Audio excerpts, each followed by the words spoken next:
Good morning, this is Bree. Welcome to my July garden tour. Today is July 12th and we are going to go on a tour of the garden. So much has changed since the last garden tour. I'm really excited to show you guys. My garden is 48 feet by 58 feet. I am in zone 7A, but really on the cusp of 7B, so things fluctuate a little bit here. I have 11, a little over 20-foot rows on my spring garden side. I have 12, 20-something foot rows on my summer garden side. The way I divide up my garden is I'll have a spring garden and a summer garden, and every year I just flip that, and that helps me rotationally plant my crops so that it helps to just mitigate bug pressure, weed pressure, things like that, diseases, funguses. I do what's called a raised row system. It's a little difficult to tell in the potato patch because I've dug it all up so you don't see the raised part anymore. But I think over here in the pepper patch, maybe you can tell. There's about a 3-inch to 4-inch rise here. Well, my rows are 3 feet wide.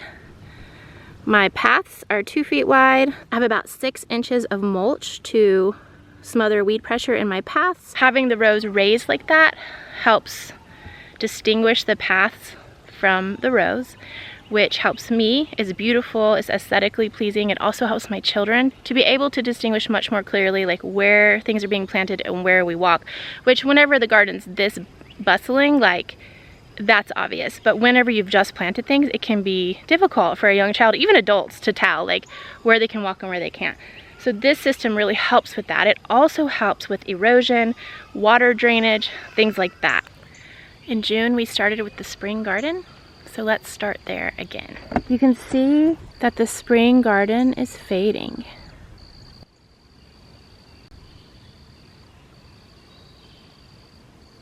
If you recall, I planted Patterson onions back in March. I used onion starts, not sets. And now you can see that the onions are just about ready to be harvested. I'll put my hand here for reference. So my hand goes maybe halfway around the base of this onion. I could be wrong, but I would say the majority of the onions are this size. Obviously, there are definitely some smaller bulbs. Here's one where I didn't thin them enough. There's another where I didn't thin them enough. It just got past me, but that's fine. I don't always need softball-sized onions. The reason I grew Patterson onions is because it is an exceptional storage onion. Now, it is a long day onion, and I don't live in a long day area. That's not always going to be the best variety for my area. When you are growing onions, you've got to look at the variety. A long day variety means that you have long days in the summer. You have more than 14 hours, 14 or more hours of sunlight. What that means is that while the days are shorter, your onion is going to put all of its energy into growing the leaves or the green tops. But as soon as the days get long enough, it's going to switch. It's incredible to me that plants just know how to do this. They're just created to do this. But it's just going to switch and start putting its energy into growing the bulb. The thing is though, is if you do not have long enough days for a long enough amount of time, the bulb won't get very big. If you're struggling with growing large bulbs on your onions, that could be why. It could be that you were growing the wrong variety. Now, I did some research before I decided to grow this variety. I really wanted to grow this variety because of its storage capabilities. I have so many friends who have told me that they grow this variety and it stores like a year. I've never had an onion store for a whole year, so I'm really interested to see if I'm able to make that happen. Obviously, it's not just dependent on the variety, it's also dependent on do you store it properly. When I was researching Patterson, I did notice that I was right on the cusp of the latitude that you could grow this variety. And so I thought, hey, I'm gonna try it. You know, what would have been wiser would have been just growing a few of them and seeing what happens. But I'm kind of an all-in person a lot of times. And so I was just like, you know what, we're just gonna grow it and we'll see what happens. And it has been a great success. Now, just because I grow Patterson and I'm having great success doesn't mean you should grow it. You have got to look at where you live. It's not even about zone as much as it's about what is your latitude. So you've got to look that up if you need long day, short day, or intermediate day. You may also be wondering why all of the necks of the onions are bent over. As sad as it looks, it's a necessary step in curing my onions. Now, you'll know your onions are getting close to ready to harvest when they do this themselves. Their necks will just bend over. They'll start to yellow and they'll bend over. And that is signaling to the onion to stop growing the bulb, stop drawing up water into the plant so that it can start to dry off and develop a dry skin around the onion, which is going to protect that onion in the months to come. It will still need to be cured, but this is the first step. Now, I did it intentionally. I bent my necks over intentionally. The reason I did this is because my onion bulbs are so large. I was concerned that if I continued on, they would get too large. They would perhaps start to split. And honestly, for other than like onion rings, I just don't need huge bulbs. I do believe these onions are gonna make incredible onion rings though. That's one of the first things I'm gonna make with them. My kids will be very excited. I truly believe we have had a very successful onion growing season this year. I have cosmos sprinkled throughout, and I just honestly, where I had some onions die and I had replaced them like a month or two after my first round, and so some of my onions in here are a lot smaller. But then I had some more die, thank you to Happy Toddlers Helping, which is fine. So I decided to just plant flowers in those holes. So you can see where I have flowers sprinkled throughout, that those are where the onions died a second time. I also put calendula on the edges of the onions. I did this mostly because I think it's beautiful. I love calendula. I think it's a beautiful flower.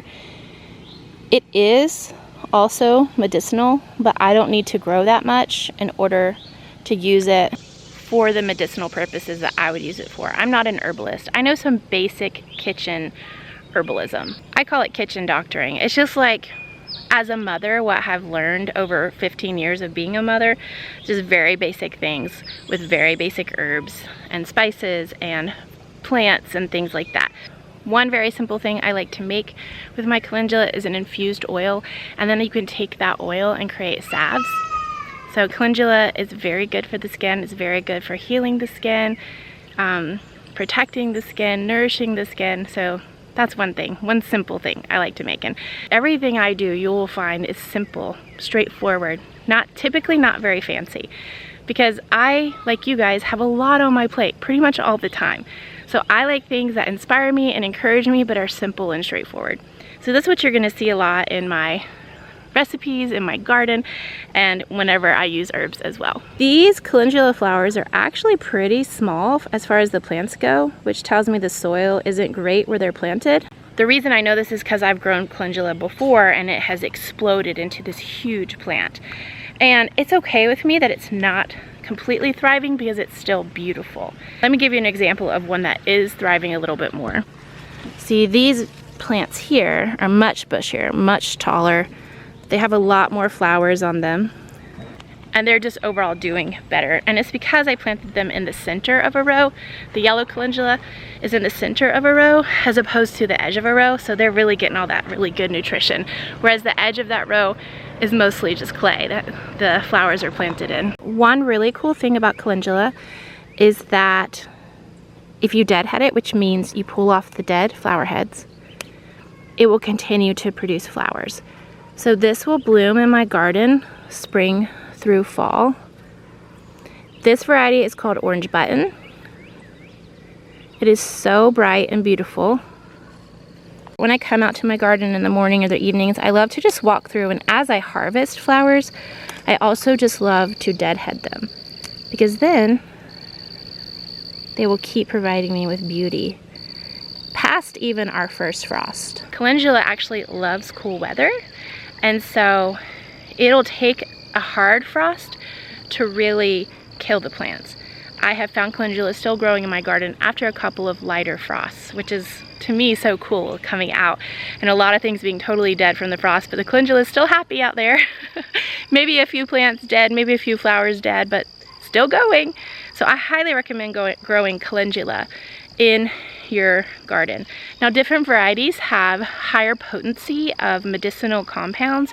I'm pretty sure the variety resina, like resin basically, is one with the higher medicinal properties, but just do a little research and find out for yourself what you would like to grow. I think pretty much all calendula though provides some medicinal benefits. This variety here over in the beans is the resina variety, and once again, you probably wouldn't need more than a couple of plants to grow it medicinally if you were just making a little bit of salve for the year, but I just love it. The plant makes me happy, so I grow a lot of it. It also attracts beneficial insects to my garden. And I don't know if this is documented, but what I have noticed is that it is actually keeping the June bugs out of my green beans. Let me show you what I mean. So you can see where the June beetles really started decimating my bean crop. But what I noticed was that when the calendula started blooming, the June beetles disappeared. You can see it's not keeping the pollinators away though. There's a beautiful bee down in that bean flower pollinating right now. So much to learn in a garden. That is the beautiful thing about gardening. There's always something to learn. And yes, there are master gardeners out there, but they're not a master gardener about everything.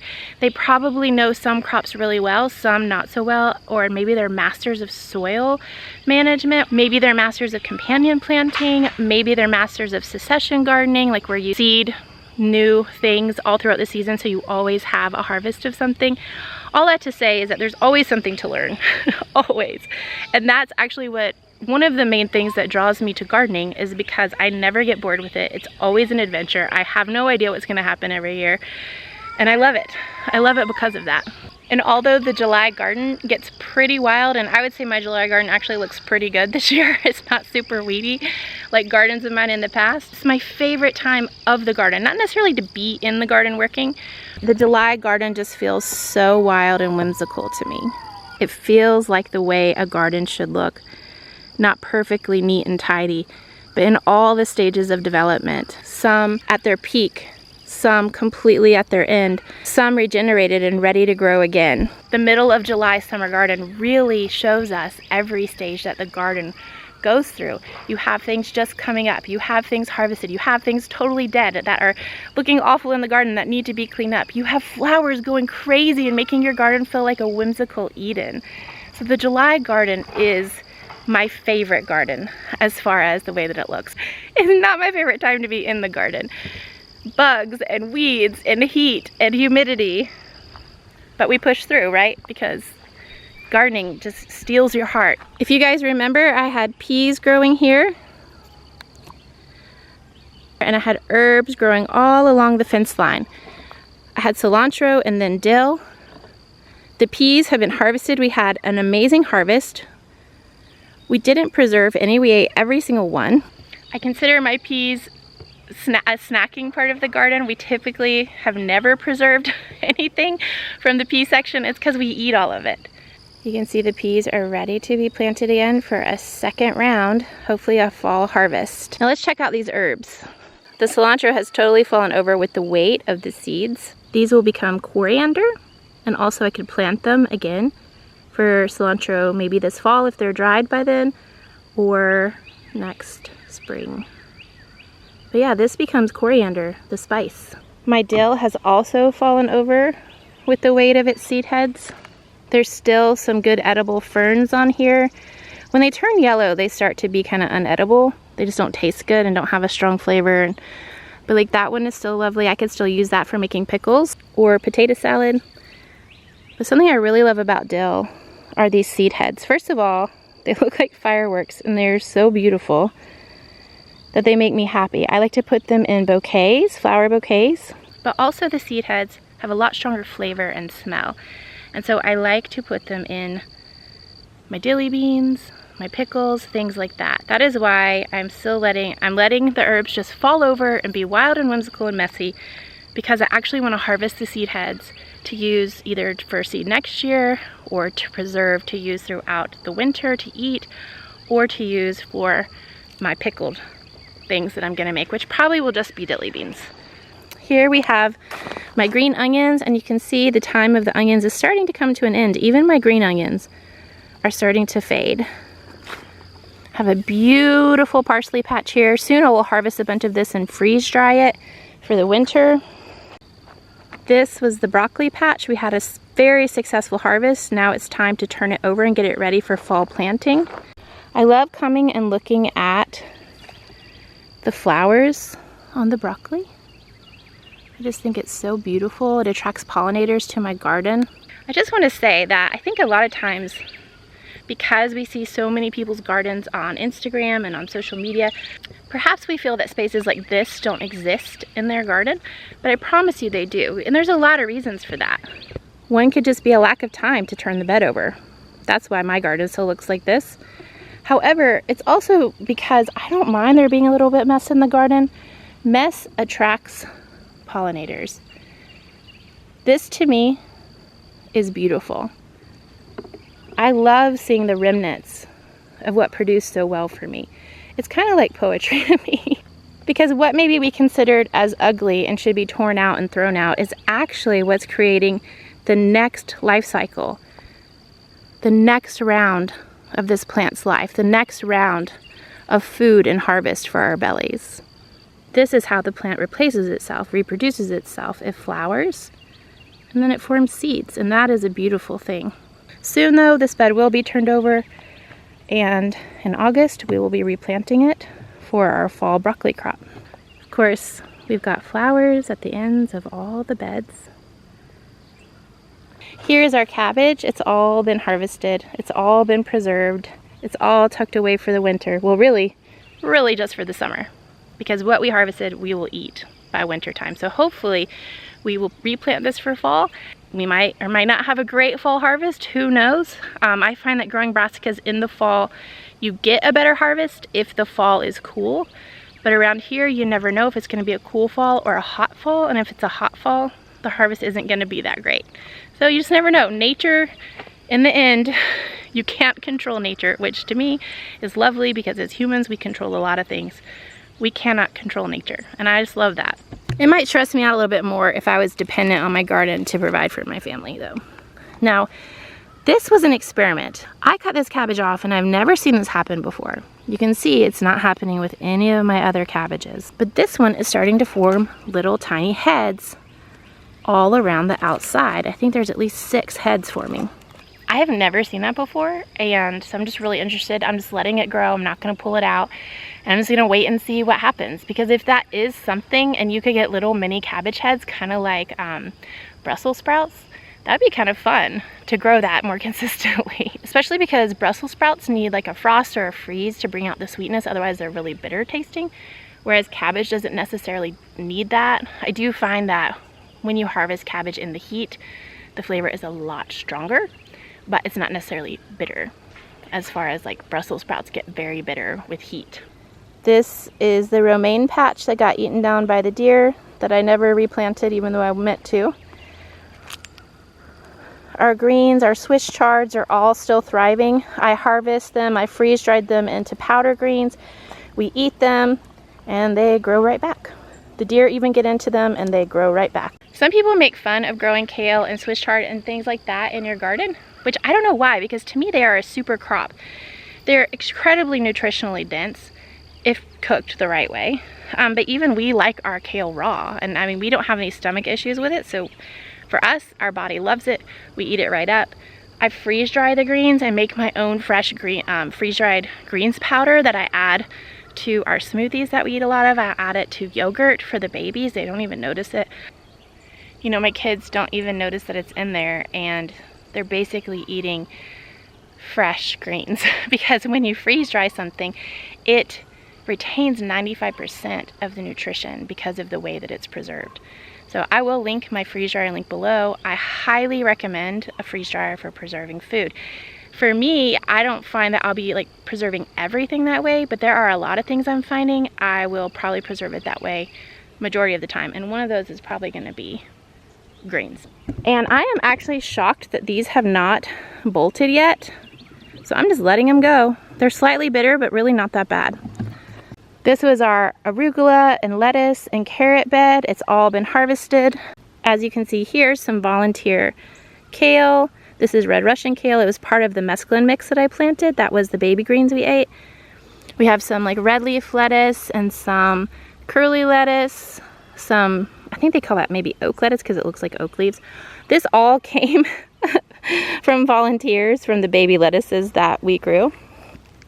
We had a great carrot harvest. I didn't harvest ever all at one time. My kids have been snacking on these all summer, and I am about to replant all of it and hopefully have a really great fall harvest to last us through the winter. You know, one of my goals to become a better gardener is to learn succession planting and to get better at it, or even just do it, because every year I'm like, I'm gonna do it, I'm gonna succession plant. And succession plant means that like you would just plant like this area with carrots, and then a week later you would plant this area, and then a week later you would plant that area, and then you would have a constant harvest of carrots throughout the spring or the summer whenever you harvest them. Now you wouldn't want to do that for like your fall crop, because you know, at some point your garden's going to be done with growing for the season, so you're going to want to just plant all your fall carrots all at once and then preserve them all at one time. We have successfully dug up all of our potatoes. We had 4 20-foot rows, and I haven't weighed them yet, so I don't know how many by weight we had, but by just eyesight we had 2 gorilla carts completely full pretty much. One was a little more full than the other. It's definitely not a year's worth, but it's a significant portion of a year's worth. And as a matter of fact, if I find the time, I am gonna plant some more potatoes. I may run out of time to do that and actually get a harvest. Like if I done it like a week ago, I could have definitely gotten a second harvest, but since it's gonna be another week before I have time to do that, I may not get a very good harvest, but it's a good experiment. We're gonna plant another round of potatoes. This time I'm gonna grow red potatoes. Last time we grew Yukon Gold and banana fingerling, and I have to say the banana fingerling was a huge success. The Yukon Golds did well, but the banana fingerlings did incredibly well. All right guys, we are leaving the spring garden, and it is time to come over here to the thriving, exploding, incredible, fruitful summer garden. And even though this next part isn't in the boundaries of the summer garden, it's something I'm very excited about and wanted to show you guys. And the reason I'm excited about it for a lot of reasons, but I'm actually like shocked that this is even working because of the deer pressure here. I really had a dream of planting a living hedge of sunflowers here. When I planted these, I knew I should cover them with some kind of insect netting or bird netting, because probably the birds and the squirrels are going to go insane and eat all the seeds. And they did. But shockingly, a few hundred still lived. And somehow are not being clobbered by the deer. Now these are growing in a compacted clay soil, so you can see that is somewhat affecting their growth. Also, they're growing super close together. So I may come in and thin them out so that we could get a couple of nice big ones like this. See how nice and thick and big that stalk is? But mostly I'm just going to leave them alone and see what happens. I'm interested to see how tall they get before they bloom. Because they are growing in compact soil, what will often happen is that your plants will actually be stunted in their growth. There may be nutrition in the soil, but the plant's roots cannot spread out like would be beneficial to the plant to grow taller. So it really stunts the growth. And also, at least in my soil, I am seeing a definite nutrient deficiency in the clay that hasn't had enough amending or enough compost added.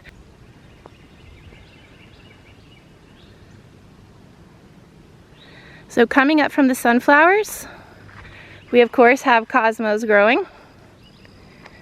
We have a couple of sunflowers here that have recovered from being eaten by deer. You know, I did the same thing where I planted a bunch of sunflowers along the edge of this bed, and those got completely decimated by the squirrels. There's just a few, 1, 2, 3.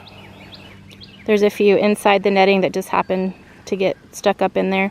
What I'm doing here, I am not trying to protect these plants from bugs. These are my sweet potatoes. See how this one plant is totally thriving? This is one plant and it is spread out over the whole row. Okay, we'll see this one. It's not. See this one? And it is not because of bugs. It is because deer love these greens. I actually have big gaps in my sweet potatoes. I just covered these a few days ago, and what I'm seeing is that the row closest to the road is really struggling, whereas this row closest to the house is exploding. And that is 100% because the deer feel a lot bolder eating the plants next to the road. Coming up from the sweet potato patch, we have the basil patch, which is also the tomato patch, you just can't tell. This here is a tomatillo that needs to be trellised. We have more tomatillos there and there. I've obviously got some flea beetles attacking my tomatoes or my tomatillos here. This is Tulsi basil that I have never seen get this big, or I wouldn't have planted it so close to my tomatoes. I would have given it its own space. I would say this year, this Tulsi basil and this Genovese culinary basil is doing really great. You can see where I've deadheaded it here, and then you can see where the bugs are starting to get it. Good old summer garden. This is a June beetle here. I squish bugs in my garden with my bare hands because otherwise it just takes too long to kill them. Here is a bean beetle. I know it's on the squash, but this is a bean beetle. I just use my hands, squish. You'll ask me all the time, how do I deal with bugs? One, I just pray the bugs will leave me alone. Two, you can use insecticidal soaps, you can use neem oil, you can use diatomaceous earth. But I also find just coming out into the garden a lot, and every time you see a bug squishing it, every time you see 100 bugs, you squish every single one of them. You can pay your kids to squish bugs. You squish the eggs when you find those. Well, aren't you pretty this morning? I wish you could eat bugs. Be a little bug eating dog. This is Jade. This is Gracie's dog. You don't see her a lot because we don't let her run free since we're in a neighborhood. She's getting better and better at just staying with us and not running off and coming back when we call her. So she's getting a little bit more freedom as she gets older and better trained. Okay, this is a tomato, this is a tomato, this is a tomato, this is a tomato, all the way down the center. You're probably wondering, what am I gonna do with all of this Tulsi? Well, for one, I didn't mean to grow this much. For two, I'm going to freeze dry it into tea, and I'll probably give it as presents. I will use the flowers for bouquets, well, and the leaves too. The smell of this is unparalleled to any other smell. This is probably, this, honeycomb, beeswax, and maybe a few other things, chamomile, top smells of all time. If I could become good at growing roses, I would make my own tea, Tulsi rose tea. This is Genovese basil, so this is the basil that you're typically gonna grow for culinary purposes, your pestos, your caprese salads, pasta salads, things like that. Now when I'm coming out here killing bugs, the other thing I like to do is see how this Genovese basil is developing flowers. I just go ahead and pull those off. See that? Now obviously I could take this inside and eat it. What removing this is gonna do is it's kind of like deadheading. You're not allowing it to flower, which means you're not allowing it to grow seeds. To me, when the plant starts to flower, if you continue to let it, everything starts to wrinkle up like that and gets a really bitter flavor. As you come in and deadhead it, you could freeze dry that. You can eat that, there's nothing wrong with it. It'll actually also create more stems. It'll bush your basil plant out more. You'll just get more of a harvest, and you'll also get a better tasting harvest. My basil patch, which was supposed to be a tomato row. Obviously, I'm probably not gonna get a ton of tomatoes, and I'm okay with that. Although we love fresh tomatoes from the garden, especially like in a caprese salad or a cucumber salad, tomatoes just aren't our favorite food in our family. We have a lot of other things that we prefer to eat, and when we eat tomatoes, we tend to like salsa or tomato sauce or something like that. And I knew that for this year, while I'm still figuring out how to grow the most food out of a smaller garden than I'm used to having, I was going to minimize the amount of tomatoes I grew. So I'll just be happy if we get fresh eating through July and August and September into October when we have our first frost. And yes, my tomato plants are tiny because I planted them very, very, very late. But look, never underestimate your garden. Like I always say, your garden is your gracious friend. Look at this tomato plant planted way late. It's tiny. It's really not thriving. It does look okay though. The leaves have a nice green. Everything looks pretty healthy. And it's growing some tomatoes. Plants want to live. They want to grow. They want to reproduce. That's what they were created to do. Your garden is gonna produce for you, even if you are not a master gardener, even if you are not the perfect gardener, even if you don't perfectly weed or have the perfect soil. Yes, you will get a better harvest, a more efficient harvest. You might even enjoy gardening more if you take care of some of those things. But if life gets busy, if it throws a curveball at you, if you find that gardening really isn't your favorite, but you like it some, it's okay. Your garden will produce for you. If you guys recall, I have 4 trellises going up the middle of my garden. Here we have cucumbers going crazy. I think they grow a foot a day, these plants. Like, it's nuts, some of them. So I just come out here. You do have to train your plants to grow up the trellis. I just come out here every day, kind of look for a plant that is hanging down. Like, is this one hanging down? It is, but it looks like it's got a hold of it there. But anyway, I just look around and see, does anything need to be trained up the trellis? Same plants, same garden, planted at the same time. This side has more compost in the soil than this side. Same number of plants planted too. A lot of the compost had gotten pushed over into the potatoes, so this got planted more just into the compact clay. Obviously this side is still going to produce. It's still going to give a harvest. But look at the difference. Huge, massive difference. So I tell you, if you have compact clay, don't be discouraged, you can grow a garden. But start diligently working on improving it if that's important to you. This is going to take me years to improve the soil of this garden, but this was the first year, and we're doing it. And that's okay, and my garden's producing amazingly, and that's because I put a lot of compost on it. If I hadn't put any compost on it, the garden would not be thriving the way that it is for a first-year garden planted in compact clay. And I will continue to put compost on it every year. But what's cool is I don't have to put as much on next year as I did this year. And that's very exciting. Every year it gets a little better. Every year the inputs you have to put into your garden, the amendments get a little less. And every year you're regenerating that soil and the food becomes healthier. You see, it's not just about the soil. It's not just about the amount of food or the efficiency of the amount of food you grow. It's about the nutrition. The food only has the nutrition that was in the soil that it drew up in it, or that was in the air, or in the rain, or in the water that it was watered with. All those things create and make up the nutrition within your food. So yeah, someone might say, oh, broccoli has this much vitamin C, or this much this and that. And it's like, well, does it? Does it have that? I don't know. Does it have that many minerals in it? Does it have that much this or that in it? It's got to vary by the growing conditions. So by improving your soil, by improving your quality of even like water that you're using to water your garden, you're going to improve the quality of your food, the nutrition in your food, and therefore the quality of your life, right? Because we are what we eat. Okay, can we just take a minute and look at these snapdragons? Like, come on. Have you ever seen snapdragons as beautiful as this? I have never grown snapdragons this beautiful, and I think it's because I finally found the variety that I want to grow. Look at this color. Look at that color. Snapdragons. You're gonna hear me say this about a lot of flowers, so just know it is true, but I feel this way about a lot of flowers. But snapdragons are my favorite. I mean, they're just beautiful. They're whimsical. They're ethereal. And they do this.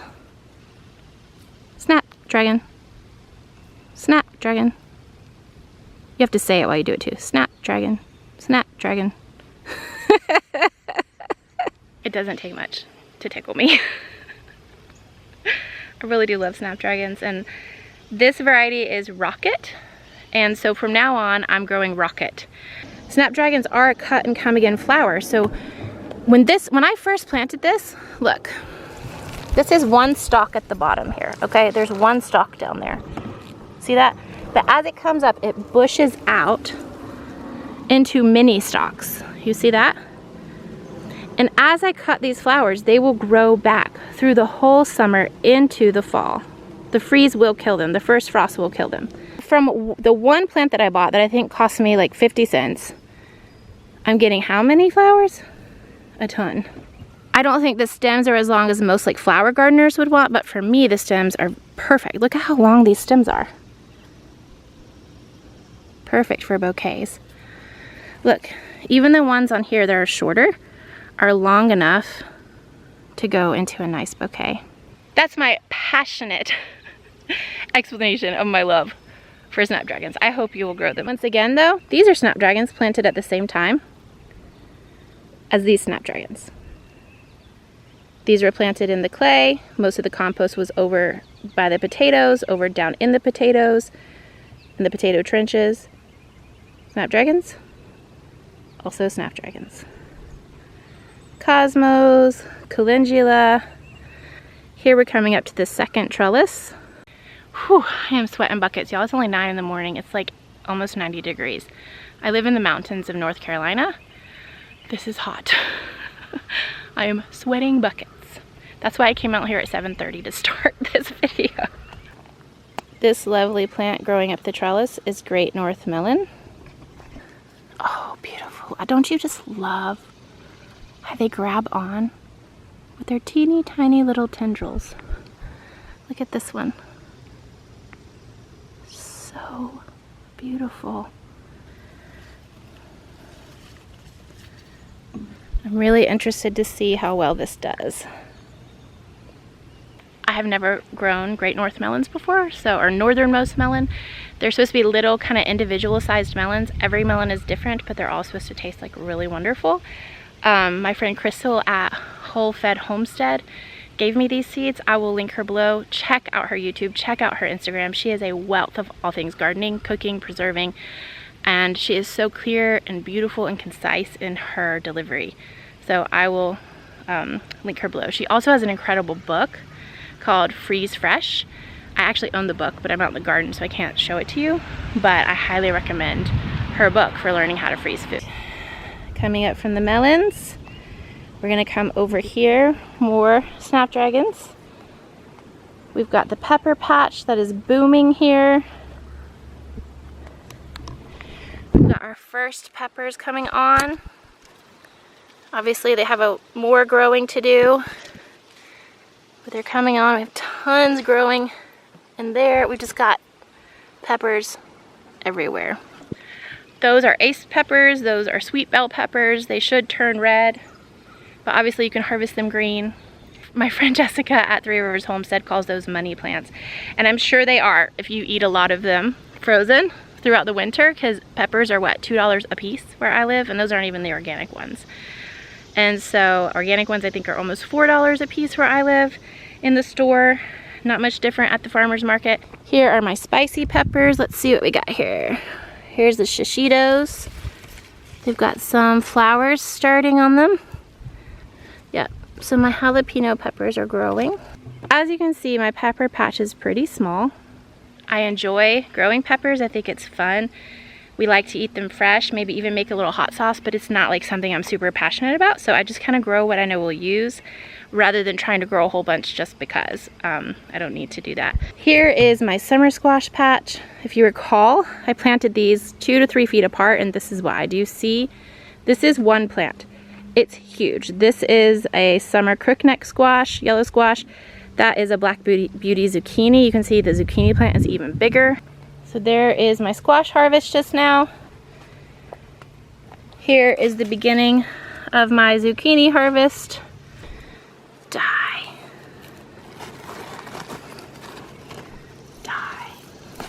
I know those little ladybug looking bugs are on my squash plants, but those are actually bead beetles, and they obviously like squash plants too. I don't see any squash bugs currently. If I did, I would show one to you and I would kill it. What bean beetles do is they eat all the leaves, but what squash bugs do is they lay their eggs in the stem of your squash plant, and then when that hatches out into the little worm, it eats out the inside of your squash stem, and then it kills the whole entire plant. Squash bugs are the worst. They are deadly killers, so you want to kill them and all their eggs. Thankfully I don't see any right now. Oh look, I get 2 for 1. Basically though, squash bugs look like stink bugs. So if you've ever seen a stink bug, they look very similar. Here I'm growing winter squash of all sorts, and it is going crazy, which makes me really happy. Butternut squash, acorn squash, spaghetti squash, and I think accidentally some cantaloupe in there. When I was planting these, I forgot what was what, and so I just planted one of everything until I ran out of space. So who really knows what we're gonna find whenever we harvest that. A lot of times I hold my squash harvests very loosely because of the squash bugs. They are so deadly and they kill your plants so quickly that although some years I have so much harvest of winter squash that I could feed many families, some years I get practically nothing. So I hold that one loosely in my hand. One thing you can do though is wrap aluminum foil around your stems, and that can help. Here we have Tithonia, or Mexican sunflower. It was my first year growing it, and I learned I planted it way too close together, but it was already so well established by the time I found that out. Thankfully, one of you guys told me that. I learned so much from y'all in the comments. All that to say though, it was too well established for me to replant it, so here it stays. All right guys, now we're getting up to some exciting stuff. We have our corn patch. I have 5 rows of corn planted very closely together. For all you guys worried about pollination, it's gonna be fine. I'm not worried about them pollinating. What I am worried about is them being planted a little too close together and not having enough nutrition to grow the way that I would like. I probably need to fertilize them. So I did a couple of experiments. I experimented with growing them closer together, and then I experimented with growing beans on either side of the corn. We won't know if it's a success until after the harvest, right? But so far things look wonderful. The beans are going nuts. The plants themselves are growing like crazy, and then you can see that there's so many flowers. And we even have our first baby beans coming on. See these baby beans? Obviously we're gonna want the beans to get bigger than this, but I personally love the taste of fresh beans. These are tenderette beans. So that's that row with the beans. Coming up here, we have my next experiment, which involved, instead of planting the corn straight down the row, this is a 3-foot row, I planted the corn on the very, very edges of the row in order to get 2 crops out of the same row. I did thin them down to 2 or 1 plants per spot, and it could be that I need to actually whittle them down to 1. They are 12 inches apart, and a lot of people will grow corn in hills with 3 plants at 12 to 18 inches apart. So I thought I would just try and see if that would work in this way as well. I probably need to fertilize though. You won't see me talking a lot about fertilization, and it's not that like I'm against it. It's just that a lot of times I don't need it, so I don't really want to purchase that input. The main thing that we've fertilized with over the years is fish emulsion. Coming up to the 3rd trellis, our long beans are looking lovely. Really starting to take off, growing all the way up the trellis. This side, like all the rest of the garden, you can see how there's not a whole lot of compost in that hole. It's mostly just clay. This side is finally taking off, but definitely not as productive. I touched on the calendula growing in the middle of the green beans earlier, but I wanted to show you guys something else. Once again, this is a 3-foot row. I put beans on either side because I knew that was plenty of space to grow the beans and them have enough nutrition. So that way I was getting 4 rows out of 2 rows of beans. And see, I can just go on this side and harvest and on that side and harvest. And it works out great. They are a bush bean, which means I don't have to trellis them. Though as I'm getting older, I see the benefit in trellising your beans and being able to stand up while you pick them instead of bend over. But the cool thing I wanted to show you, though some of you may think, oh, that's a failure, but I actually see this as a success because I've learned something. Beans look great. Beans look great. Beans are starting to get smaller. The plants are starting to yellow. They're starting to be quite thin. Oh, now look at this. The beans do not look great. This is an obvious nitrogen deficiency. But beans create their own nitrogen. So a lot of times people say, don't fertilize your beans. Beans, peas, things like that create their own nitrogen. They fix their own nitrogen into the soil for themselves, which is why after you grow beans in a place, the next year whatever you grow there is gonna do great because there's gonna be a ton of nitrogen in the soil left over from the beans, fixing it into that soil.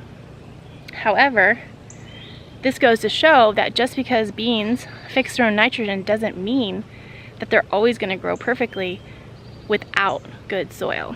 This bed started out with beautiful compost on top. But what happened was is through the spring, while this side was covered and this side was growing, my 4-year-old at the time would come and play right here. And I just let him. And he played with a lot of water. And the water and him walking all over it eroded down the bed and pushed the compost farther down the garden, to the point that when I came in to plant, a lot of the compost was gone.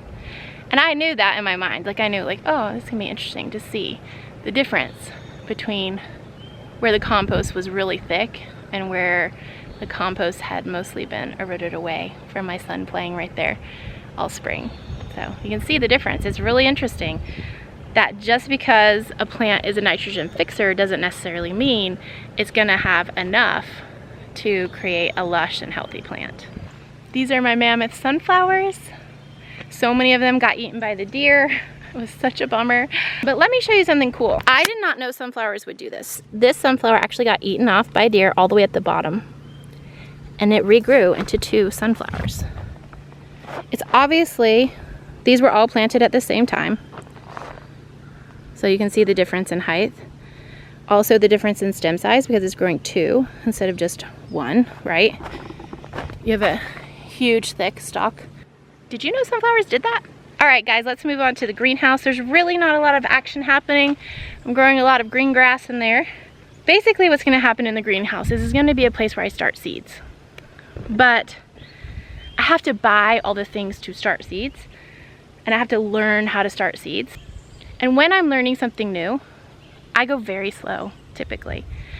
Especially with everything on my plate and my brain already completely full. I learn things in baby steps. But the important thing is that I do keep learning. It doesn't really matter how fast I learn something. It doesn't really matter how many things I'm learning. It's just that I'm learning. It may even be next spring before I really delve into using this greenhouse, but it is here. It is lovely. I do need to get a weed eater in there and weed eat down the grass. I just don't own a weed eater, so this is what we're dealing with. So I can weed eat down the grass, and then I'm gonna cover the ground in cardboard so that this doesn't happen again. My hope is to get a load of gravel or small rocks to be put in there, but I'm gonna put some tables in there, start acquiring seed growing supplies and all those things. But I don't think that I will get all that done in time to start my fall seeds, so I'll still be buying my fall plants this year, but by the spring, I'll definitely be starting seeds for the first time. Like I said, yes, I grow all this beautiful food, a lot of it from direct sowing seed into the ground, but a lot of it I buy the plants for. So this will be a whole new level for me. I'm very excited to learn it. I have started landscaping the greenhouse. I took some mint that was dying and I planted it here on the end, on the corners. My hope is that it's gonna just go crazy and spread out all over here. I also have a bunch planted down on that corner. My hope is that it just goes crazy, even out into this yard area. It will just become a mint paradise back here. On the corner here, I've got rosemary on both ends. And yeah, part of it's shaded right now, but it won't be much longer. It's only like 9:30 in the morning. We've got some yarrow, thyme, sage, marjoram, oregano. I just planted this stuff a couple days ago. And it was from plants that were half dying. I feel like it's going pretty well. It's gonna be really beautiful. The thing is with herbs and with anything perennial, it takes a couple years to see it totally fill in. Though herbs happen a little faster usually than perennials. We've got marjoram, thyme, oregano, sage, rosemary. Now these things are gonna grow huge. They're gonna get massive. I'm gonna have to thin them out and move them around. I just have them planted here for now. We have some daisies. And then right here is something I don't think I've shown you yet. That is a flower called a rose campion. I'll put a picture of it right here off the internet. This is one of my favorite flowers. I actually want it to be growing all over my whole property. It's an older flower, like you would find it in like old cottage gardens. It has these soft, fuzzy, silvery green leaves and the most fun, beautiful, bright pink flowers. You can also get it, I think, in like a pale pink and maybe even like a blue or purple, like light blue or light purple and white. That covers the spring and summer garden. That covers the greenhouse. Anywhere you see these tarps, that is where I'm expanding my garden. This is going to either be cut flowers or strawberries. The other side that I'm expanding is going to either be more vegetables, cut flowers, or perennials like strawberries and asparagus. We'll see. Last but not least, we have our green stalks. I love green stalks. I have really come to love green stalks. Really. I just think that they're amazing. This green stalk and that green stalk are my kids' gardens. Both of my older girls. I really didn't have enough space in this garden to give the kids a large amount to garden for themselves. They each had a spot, but it definitely wasn't satisfying their gardening needs or desires. I used these 3-tiered green stalks and gave them each their own. And over time, I'm gonna give each of my kids one of these. I like the 3-tiered for younger children because they can plant it themselves, take care of it themselves, they can water it themselves because they can reach all the levels and the top for watering. They can reach all that themselves. Now Grace wasn't satisfied with that, and every time she found a broken container or an empty pot, she started planting stuff. I let them plant whatever they wanted to in their green stalks. I really gave no advice except like, here's what green stalk says grows well in these, and let them go for it.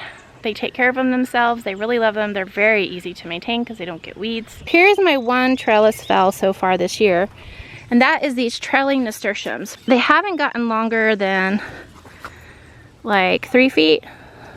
They're supposed to get up to 12 feet, and that could be my own fault. The other thing is, when I planted them, I wasn't thinking about the fact that even though they're trailing, they're not like trellising. They don't have the little grippers that reach out and grab to hold on to stuff. So I actually have to weave them up through the fencing. I don't mind doing, they're just not getting long enough to do that. Well guys, thanks for joining me on this tour of my beautiful suburban garden. I'm really pleased with it. It gives me a lot of joy, and I hope it gives you a lot of joy and inspiration and encouragement that you too can garden. Thanks for joining me. I look forward to seeing you in another video real soon.